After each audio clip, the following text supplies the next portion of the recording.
Ahoy grammar mateys, Mohit Sehgal here from linguistica7.com, and today I'm in my piratey spirits, which is because we're about to venture into the sea of uncertainty that is modal verbs. So can or could, shall or should, may or might, which one's right? So luckily, in order to see your sails safely through these risky waters, we have compiled a set of 5 videos which comprehensively explain the usage and differences between these modal verbs, which are used very frequently with high frequency in everyday language.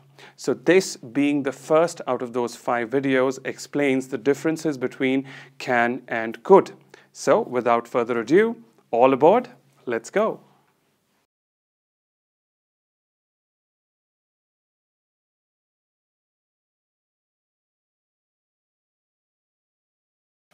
All right then, folks, let's start unfurling this can versus could mystery.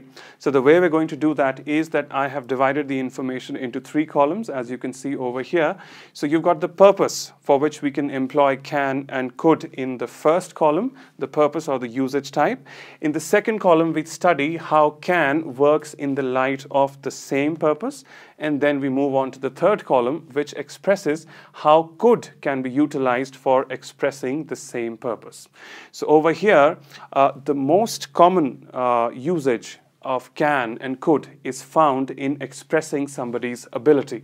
Now, ability, as you know, is something that somebody is able to do well. So if somebody can sing, that's their ability. If somebody can write well, that's their ability. If somebody can run fast, that's their ability. Right? So that's ability, basically. Surely you get the point. Can and could. Now let's see how can functions vis-a-vis ability. So can is used to express ability in the present tense. Let's have a look at some sentences which reinforce the same concept. I can sing. I can run 5 miles in a go. And I can easily solve crossword puzzles. Now you see, my dear friends, I can and can, which kind of reminds me of Can. Lovely song, but anyway, another time for music. So I can sing, I can run 5 miles in a go, I can easily solve crossword puzzles. All of these are expressing your abilities in your present state of life, in the present time, which is why can is used to express present ability. How do we use could in the light of ability? Could does express ability, but with one little difference, that it does so in the past tense. Let's have a look at the same sentences now formulated in the past. I could sing well back in school. You're not in school anymore. That's why you got the back in school. So what do you say? I could sing well back in school. If you say can, that makes it the truth for your current situation in life, which is not true because you're not in school no more. So back in school. There. Then we come to the second one. I can run 5 miles in a go turns to I could run 5 miles when I was 17. Again, you're reminiscing from your past. I could run 5 miles when I was 17. Again, you're not 17 now, which is why we're using could. There you go. And then finally, we come to the same sentence. I can easily solve crossword puzzles. Now, imagine that you've graduated from your college. So what do you say? Back in college, I could easily solve crossword puzzles. Back in college, this is also the yesteryears we're talking about. So what do you get? Back in college, I could easily solve crossword puzzles. So present ability, your can all the way. And in the past ability, you've got could in all the sentences that we just saw. So this covers up the first line of difference between can and could. Can expresses present ability and could expresses past ability. Let's go on to the second use to understand the differences further.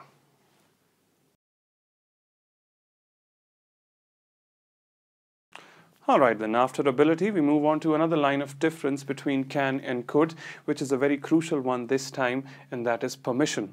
Now, the reason why this is crucial is that there are times often when people do not actually intend to be disrespectful, or they do not even wish to be more formal than they actually should be, but they end up being that or doing that because of a wrong interchange between can and could.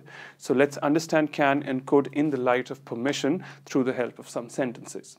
So first of all, you must understand that can is utilized for permission in a situation which calls for less formality, which is more informal, and therefore consequently calls for a lesser degree of politeness. Let's have a look at such situations over here. So suppose your friend buys a new car, right? And you are aching to get a spin, right? So what do you say? Can I have a drive? See, so that's your friend, so it calls for lesser formality. So what do you say? Can I have a drive? There you go. Another similar situation, now a classmate. A classmate is a person that you see on at least 5 out of 7 days of the week. So of course, it's a very informal sort of a relationship. So can I borrow a pen? Right. If you end up saying, could I borrow a pen? Your friend might, get back at you, tease you a little. Of course, Your Highness. You don't want that to happen either, right? So can I borrow a pen? For a classmate, a friend, a close acquaintance. Similarly, you've got such relations such as a friend, a family member, or another close acquaintance. Let's have a look at another sentence. Can I ring you up early morning? So you're just asking if they'll be up early morning, but since you're very familiar with them, so you say, can I ring you up early morning? There you go. The use of can in the light of permission with more informality. Then, coming to could. Now, could, as you can see, has to be utilized with relationships or situations which are more formal and hence call for a higher degree of politeness. Let's have a look over here, shall we? Now, I'm going to use that same sentence more formally. Say, this time it's not your friend who's bought a new car, it's a friend of friend who's the owner of that shiny new thing. So, and yet, again, you're aching for that drive, but you want to be careful, right? You don't want to end up sounding, as we say, too forward. So what do you say? Could I have a drive if you don't mind? Right, so we're introducing the could and another clause. If you don't mind, you don't want to offend the person because, hey, buddy, I don't even know you and you want hands-on my new car. So again, being forward there. So could I have a drive if you don't mind? So there you go. Another formal situation which calls for a higher degree of politeness would be a senior at work, right? Perhaps you want to discuss something important with them. So what do you say? Could I have a word, right? Can I have a word may end up sounding a tad informal or even at times demanding, depending on the perception of the other person, right? The other person who will be the part of the conversation. So could I have a word would be more appropriate for a senior at work. And then we move on to another similar situation. You've got an office contact, a work relation, or somebody who's older than you. So you want to ask them if there's going to be a right time to call them, perhaps. So what do you say? Could I perhaps call you early morning? So again, you're not seeming very forward, rather you're seeming the right amount of polite, you're being respectful there, and you say, could I perhaps call you early morning?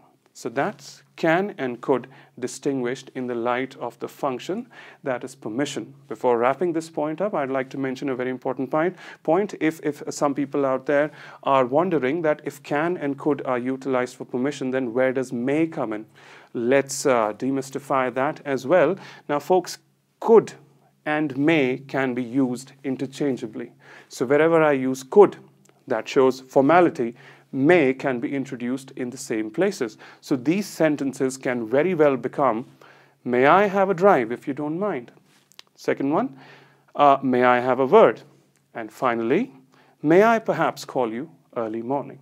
So that's that, can and could distinguished with the function that is permission. Let's keep rolling and go to the next one.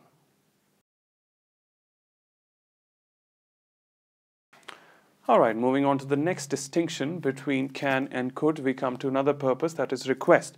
So request works in a way that is very similar to how it does with permission, which we've already covered.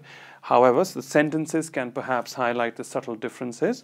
Let's start with can. Now, can, just like previously, in the case of request, works in situations that are more informal and call for a lesser degree of politeness. Let's have some instances over here. you got a friendly neighbor with whom you're on very good terms, right? You're very friendly with them. So you're leaving the town. So what do you say? Can you look after my home while I'm gone? So can you look after my home instead of could, because you want informality over there. Then another request over here. Perhaps somebody in the family or friends have got themselves new digits. So you want to get to know those numbers. So what do you say? Can I have your new telephone number? You've got a can there instead of could. And finally, another informal situation involving friends or family. You're visiting a new place and perhaps you're looking for a place to crash. So what do you say? Can I stay with you when I visit? Can I stay with you when I visit? So you observe all the three sentences involving informality and using the modal verb can. Now on the other hand, we come to could. Could is called for whenever the situation requires to be more formal and consequently asks for a higher degree of politeness. So let's observe some sentences over here, some situations. So perhaps there's a mother at the doctor's, her son's not doing well apparently. So what does she say? Could you have a look at my son? There you go. Could you have a look at my son? Now, another situation here which involves a degree of formality.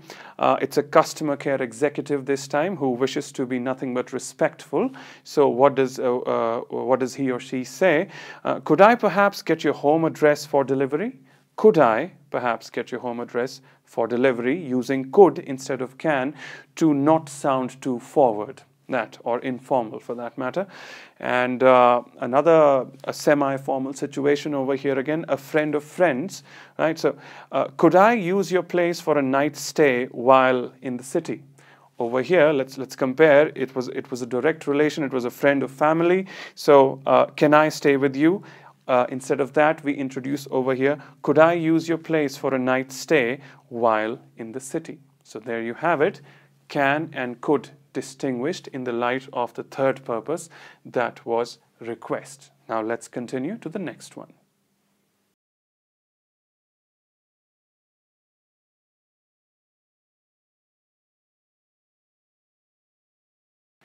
All right, arriving at the fourth difference between can and could. This is hardly a difference. You'll just see why. The basis of the purpose rather is deciding now about an action in the near future. When you're deciding about a future course of action which is not too far in time, you can apply can or could, and this time interchangeably. That's a relief, isn't it? Nothing much to learn here. So wherever can works, now can is as good as could in this scenario and vice versa. Let's have a look at some sentences here. Perhaps you're deciding on your mode of travel. So what do you say? I can board a train. Or similarly, you could say, I could board a train. Both work as good as each other. Then you need to pay for something and you're deliberating whether to do it in cash or by card. So you say, I can put it on my card, or similarly, I could put it on my card. There you go. You need some money and you're wondering about the source of that money, what's that going to be, and you suddenly think of a person who could help you out. So you say, I can borrow some money, or I could borrow some money. That also works effectively either way. And finally, we come to if you're tempted to extend your weekend, right? The Monday blues are taking over and you want to beat them. So on a fine Sunday evening, you're telling yourself, I can take a day off on Monday, or you slacker you. or perhaps I could take a day off on Monday. Both are equally effective. So a simple one, yet important to discuss. Can and could can be used interchangeably if the situation calls for deciding now about an action in the near future. And with that, we move on to the fifth difference. Let's go.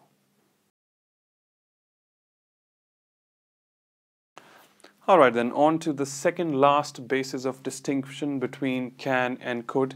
We come to possibility. Now, things are very simple here, that can is employed in situations where the possibility of an event to happen is on the higher side, say around 80 to 90%. However, could is utilized for situations which call for a lesser probability, lesser certainty for the same event to happen. Say it's like a throw of dice, it's a 50-50 situation. That is where you utilize the modal verb could. Let's check that out with the help of certain sentences. Let's have a look here. So let's take up can, the situations with higher possibility. Let's see, we're predicting weather here, right? You're out in the open and you hear those clouds thundering, and perhaps you even feel a little drizzle on your forehead. So you look up to the sky and you say that it can rain, and oops, you forgot your umbrella. So what do you say? It can rain, because the signs are pretty much favorable for a downpour, so it can rain. On the other hand, if we go to could, there's a lower possibility situation. There's an ongoing struggle between those clouds and the sun, and nobody's decided that who's going to win the war. So you're not sure if it's going to rain or not. And what do you say? Yeah, it could rain. All right, it's overcast. The sun's coming out and going. And yet there is no thunder or stuff like that. Well, I'm not the weatherman, so I'll shut up. So it could rain, lesser probability. Then coming to another scenario over here, seeking help. Right? If you're seeking help, if there's been a person that has been very helpful to you in the past, and you surely can count on them, you know that they will come to your aid. What do you say? He can help me, right? You're in a tough situation and you're counting on them. He can help me. But if it's again a 50-50 situation and you're not certain if things will go your way and the person will yield, you say, he could help me, or of course I'll have to look for somebody else. So he could help me. Coming to another situation here where people are wondering which way is the sway or power going to go this time, right?